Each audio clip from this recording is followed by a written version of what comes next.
Aspiring VA ka ba? Alam mo ba hanggang ngayon, marami pa ring aspiring VA ang nagtataka at nagtatanong bakit hindi sila nakakakuha ng reply sa mga prospect clients nila. Hi guys, this is part 7 of our VA Real Talk. Minsan kasi hindi skills ang problema. Minsan email address pa lang, off na agad. Kapag ang email address mo mukhang personal, may random numbers o kaya naman nicknames, or pang social media ang dating, alam mo ba na automatic yan bumababa ang tiwala ng isang client.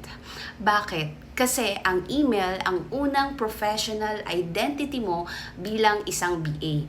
Dapat simplihan mo lang. Dapat malinaw. Pangalan mo, madaling basahin, walang unnecessary characters.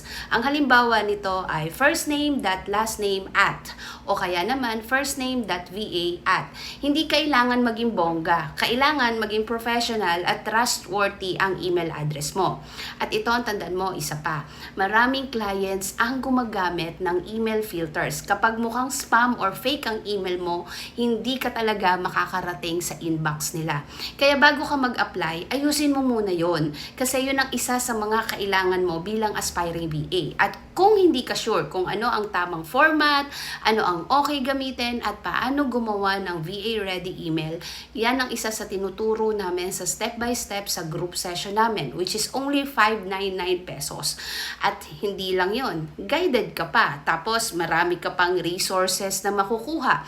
Like, saan mo dapat i-send ang iyong resume, ano ang dapat mong sendan na resume, anong mga website ang pwede mong gamitin. Yan yung mga sample ng resources na pwede naming i-provide sa'yo. So mag-message ka na sa akin ngayon dito sa TikTok o kaya naman sa aking Facebook. So hihintayin ko yung message mo at kung may katanungan ka pa, magsabi ka lang sa akin at susubukan kong sagutin. Yun lang guys, bye!